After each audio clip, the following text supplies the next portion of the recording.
खासदार साहेब हे पत्रकार आहे, आपल्या पक्षाचे कार्यकर्ते नाही।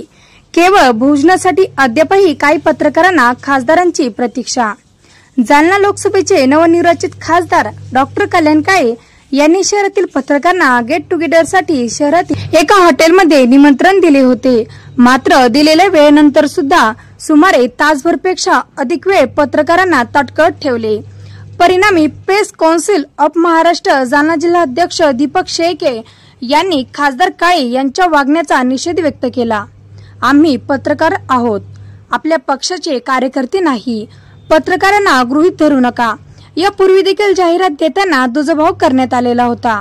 नवनियुक्त खासदार यांनी काही पत्रकारांना हाताशी धरून राजकारण करू नये असा टोला देखील पीसीएमचे अध्यक्ष दीपक शेळके यांनी लगावला आहे।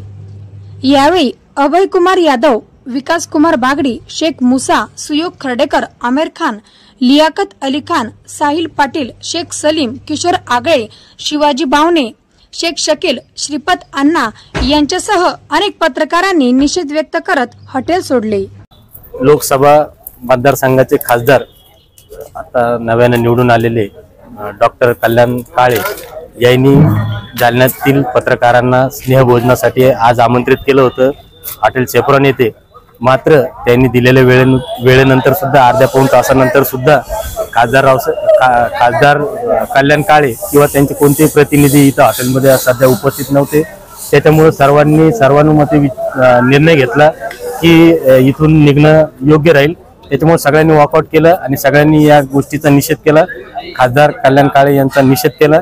भविष्यात त्यांनी या पद्धतीनं असं करू नये, पत्रकारांना सांगितल्यानंतर कोणत्याही पद्धतीने टाळाटाळ करू नये। यापूर्वी सुद्धा जाहिराती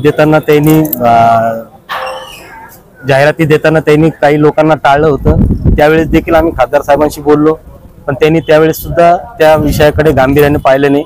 खासदारांनी जालन्यातल्या पत्रकारांना थोडं गांभीर्याने विचार करून प्रत्येक गोष्टीत त्यांनी निर्णय घ्यायला पाहिजे। धन्यवाद। मी जालन्याचा जिल्हा मराठी पत्रकार संघाचा उपाध्यक्ष आहे अभय कुमार यादव। आज जालन्याचे नवीन जे झालेले MP सांसद श्री कल्याणजी काळे यांनी आज पत्रकारांना बोलवलं होतं गेट टुगेदर म्हणून, पण 1-1.5 तास झाला त्यांचा कोणताही माणूस इथं उपस्थित नव्हता। काय कार्यक्रम चालला, कोण काय बोलणार, कोणाला बोलणार, त्यांचा एकही माणूस इथं नव्हता। त्याच्यामुळे सगळे पत्रकार उठून गेले आणि त्यांचा आम्ही निषेध करतो। जर पुन्हा भविष्यामध्ये असं केलं तर आम्ही त्यांना कोणतीही प्रसिद्धी देऊ नये अशी एक माझी विनंती आहे।